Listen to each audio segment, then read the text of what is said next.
Hey team! Welcome to the Headsweats Live interview series. My name is Megan Sharf and I'm the social media community manager for Headsweats. And today I'm wearing one of our awesome Sugar Skull performance truckers. It's really great for October, but it's also Breast Cancer Awareness Month, so this hat is featured in our pink collection. I'm going to go ahead and try to get our guest interviewee to join us, so give me just 1 second for that. Hey everyone waiting.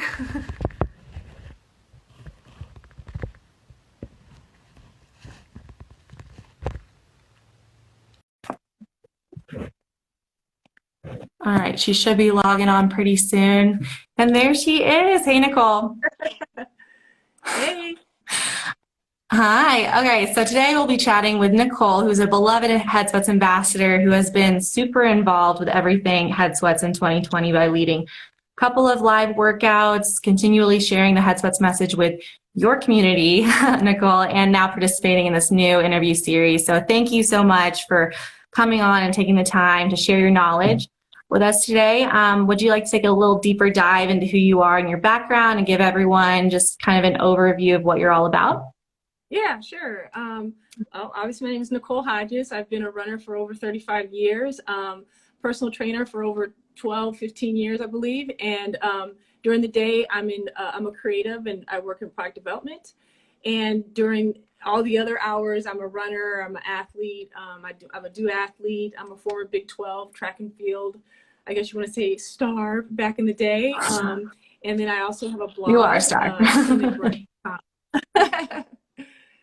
So that's me. Okay, well, great. Well, let's go ahead and jump on in then and start off with why we're talking about the aging athlete. Nicole, you have been active all your life, just as you've explained, but what are some of the challenges you've faced and overcome throughout your fitness journey? Well, a lot of them. I mean, I was, a young mom and did a lot of training while I was pregnant, did a lot of training when I had kids, did a lot of training as I grew up. So I've had just about every injury. I haven't broken anything, but I've had the IT bands, the hips, the knees, things like that. So knock on wood. It's been challenging, but there's just ways to get around all that. So yeah, exactly, for sure. Okay, well, throughout our conversation, we're going to be touching for everyone listening on a number of different possible adaptions you guys can all take and help combat any personal obstacles you guys have. So let's go ahead and kick it off with motivation first. Nicole, I feel like you're an expert in this, but this can be a huge stopping point for a lot of us. Over time, the will to train can gradually decline. And Nicole, what is your advice you would give to our viewers to push past this? To push past just like obstacles that they have when they're training? Yeah, the will to train and kind of getting themselves out there and having their body, not just their body, but their mind is kind of pushing them to stop and stuff like that. Yeah, right now I know that a lot of us are having a hard time because of, COVID and being inside. So, getting outside for one should be a great motivator. The next thing is just, as you get older, it's harder for you to be a little bit more mobile. So for me, my motivation is to keep going. When I was younger, it's just to keep up with my kids. And then as I got older, it felt after every workout. So, that's my motivation to keep going. It's whether you're running, whether you're biking, whether you're a walker, a gardener, whatever it is that you do, it's just a matter of just putting one foot in front of the other. For my motivation, even on days that I really don't want to do it, I just get up and I just do it anyway, because I always think about how I'm going to feel after I'm done. So that's why. Gosh. That's how I do it. Yeah. No, that's super good, honestly. I definitely need to start thinking that way too. Yeah. But how am I going to feel when I'm done? I'm going to feel really good about myself. I accomplished something. That's what makes me get up and move every day. Yeah, and get addicted to that feeling. Yeah. All right. So you are also the author of. Sorry, what? You're breaking up a little bit on my end. Oh gosh, you're breaking up on mine, but it's okay. Let's just keep going through it we'll and see what we can do.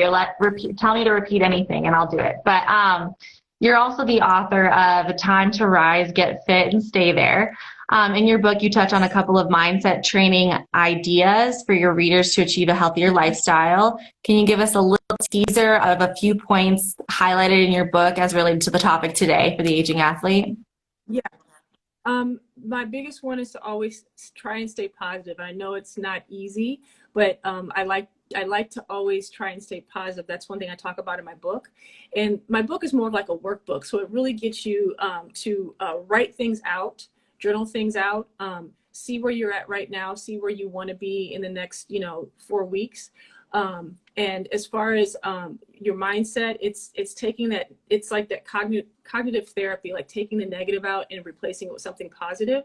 So it's almost like exercising your mind on a consistent basis. So as soon as something negative comes in, take it out and think of something positive. That's really awesome. I feel like that's a hard shift to make happen. How do you make that happen for yourself? It's very hard.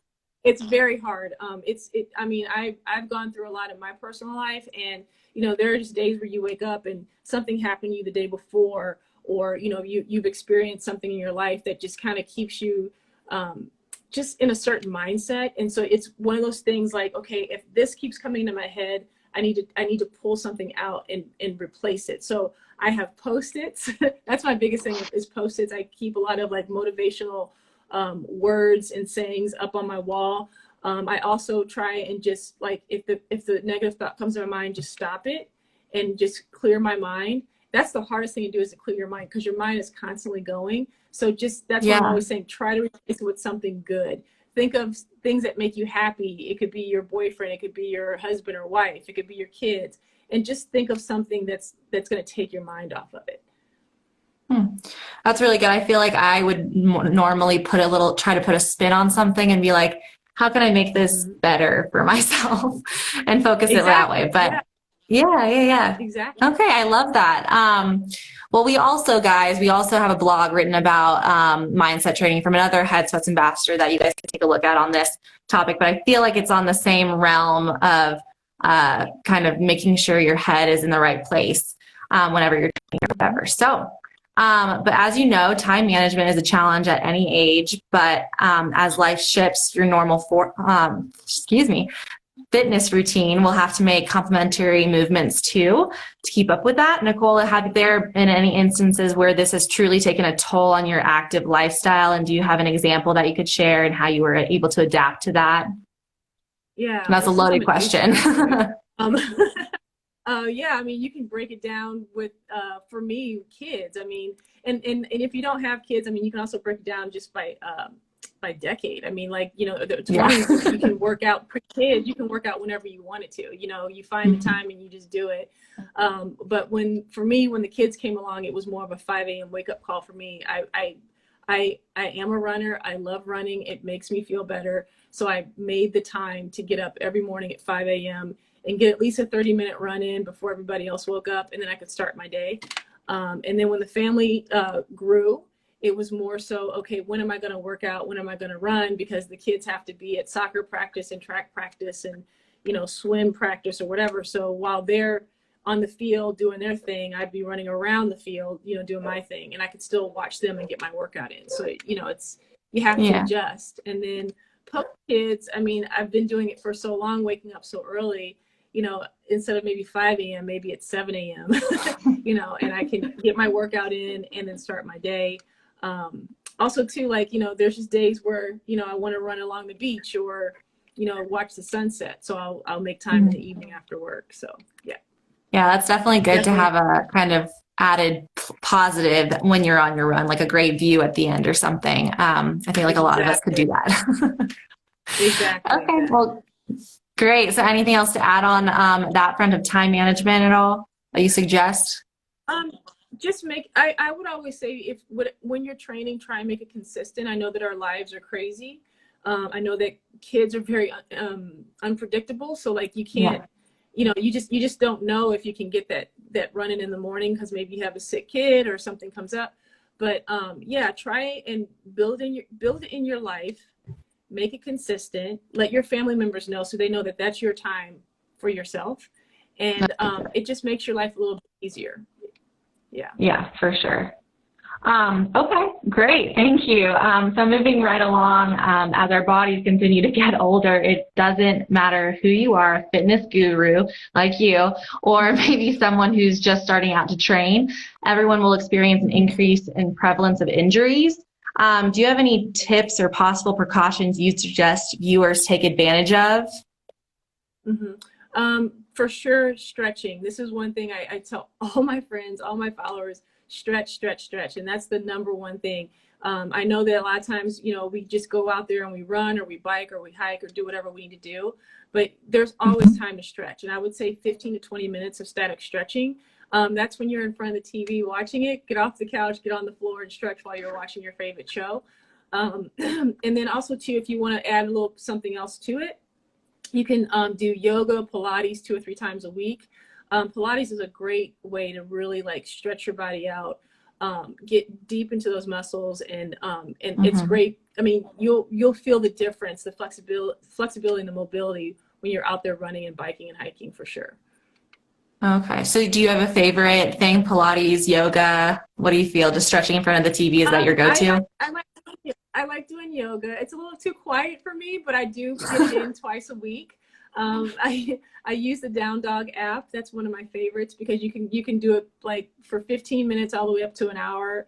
They have various levels on there. It's $30 for the entire year.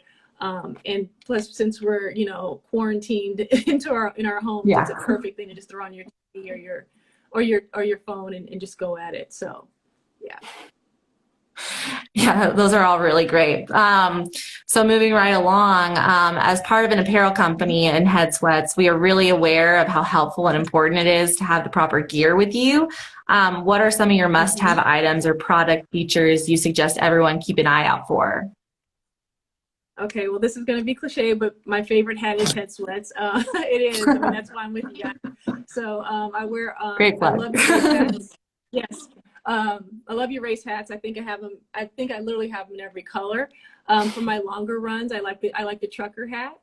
And then when it's cold outside, when it's like this 30 and 35 degrees, because that's as cold as it gets in California, I like your thick headbands that you have that cover your ears. It's like my the thermal ones. Those are great.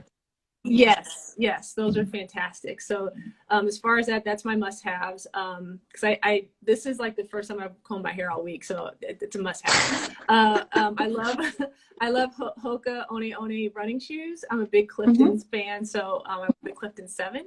And the Speed Goat is great for trail runs as well. And as far as running gear, I love Athleta.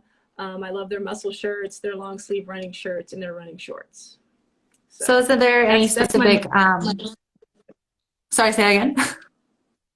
No, those are my go-tos for everything.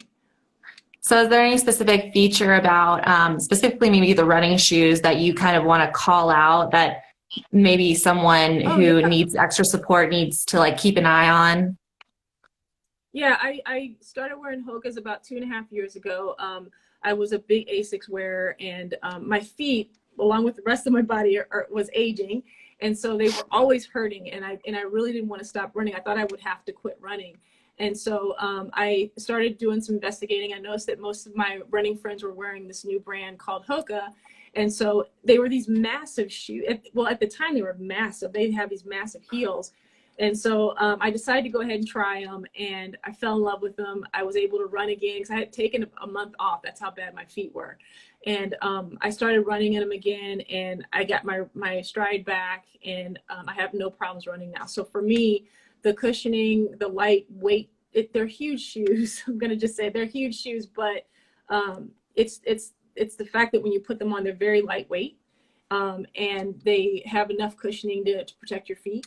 So no matter, if it's an arch problem or a bunion problem or a heel problem, I think that the Hokas can take care of that. Okay, that's awesome. And definitely good advice, because I feel like some people don't know what to do when it comes to footwear, shoe-wise, what they really need. So thank you. But excuse me.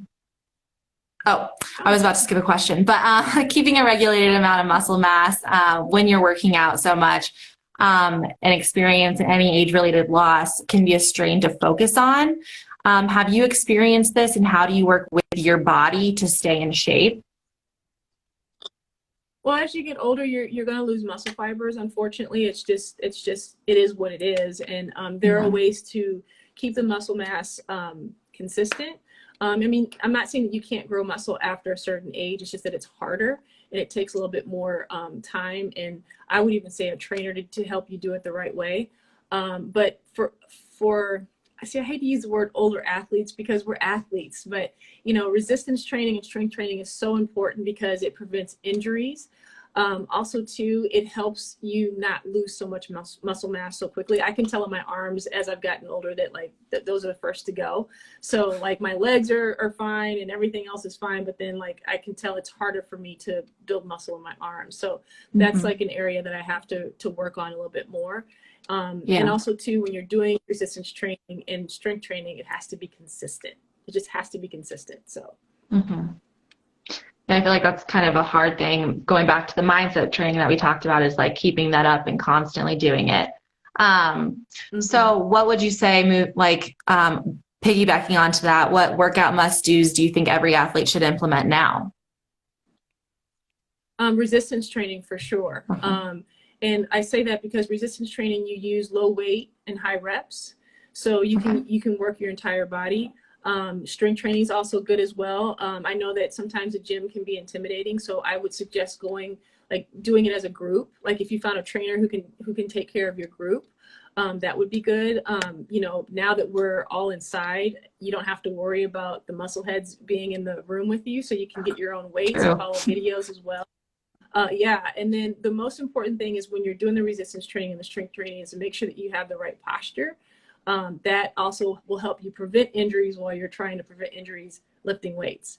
So I think that that's like the most important thing, especially as you get older, is making sure that you are, consistently working out. I would say 2 to 3 times a week with resistance training. Okay.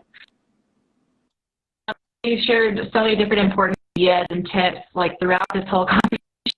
I really hope everyone who's listening and watching right now to take some time to implement in their lives later on.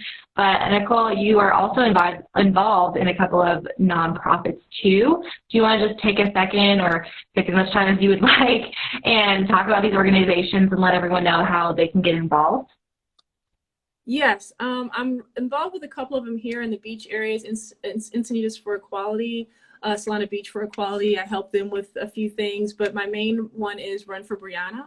And we have a running group that I literally just started as a virtual thing. The story of Breonna Taylor was very close to me because I'm a single mom. I have 2 girls who are older now and they're on their own. And so it's just scary to know that someone can come into your house and kill you and not do anything about it. So I started doing virtual runs on my own, connected with the running community here in San Diego. And they connected me with a young lady who had started her Run for Brianna group 2 weeks before mine. So after meeting her the second time, we just hit it off, and we had the same vision for Run for Brianna, and we decided to make it a larger group. And so that's what we've been doing for the past since mid-June, and I've been running every single day since July the 1st. So today was my 100th day of running. So impressive. Yeah, I heard, but today was supposed to be my last day of my daily runs. I don't know if I'm going to give it up yet because it's really changed my life for the better. I've met some incredible people along the way, and we have town halls for the runners so that they have a safe place to talk about how they feel about the case or social justice, or to learn more about diversity and inclusion. So it's been a very exciting journey, and I hope that I can keep it up for as long as we need to keep it up, well past the case with Breonna Taylor. Yeah, that'd be awesome, really, for sure. So thank you so much for sharing all that info, and you guys can connect with Nicol on her social media too to kind of see where she's at in her journey and maybe join in too. But lastly, we've already kind of touched on this and you said your favorites, but I guess I'll just emphasize it more. And I always have to ask, what is your favorite Headsweats product and why? I got it right here. So these are my favorite trucker hats, mainly because they're colorful. And this one reminds me of California. So this is my favorite trucker hat. Very cute. This is another one. Oh yeah, perfect for October, yeah. you know? Big smile, but it's always Taco Tuesday here in San Diego. I just got this Yes. new one here. I'm all into camo lately, probably because of the Run for Brianna, but I absolutely love this hat. Thank you so much. So this will Yeah, and be I think that's the worn new this truck July. air, correct? Yes, I love it. And I Yeah. love the fact that you guys use this type of mesh in the back because I have a lot Hmm. of thick hair. So give me a little, hey, how you doing? And then also too, there is, like I said, the race hat. This is the race hat of 2019 since we haven't raced in 2020, but this was my race hat for 2019. Like I said, I have them in every Nice. color. And then, when I'm at the beach, running along the beach, I usually use this so all my hair can stick out the top. So those are my favorite head sweat. Love them. Yeah, you have a lot of hair, so do I, but it kind of just, you got to have something to put a high ponytail up or something. Gotta have So, something. You have to stay cute. yeah, exactly. All right. Well, that's really all the questions I have for you, Nicole. Thank you so much for sharing your insights with the Headsets Thank you for community. inviting And me. I know that I've really learned a ton from you. So big thank you to you all and everyone who's tuned in today. I don't really see any questions in our comment section, but that's totally fine. Okay. Nicole, do you want to add any last thoughts or comments that you would like to give the community before I wrap us all up? Yeah, I mean, the biggest thing is just stay active and take care of yourself. We're going through some extremely hard times. We're all in different places right now. So self-care is more important than anything right now. It's not a selfish thing. It's a self-care thing because the people that need you to be around. So take care of yourself and then take care of the people around you. Oh, this is the sweetest message, but very important, seriously.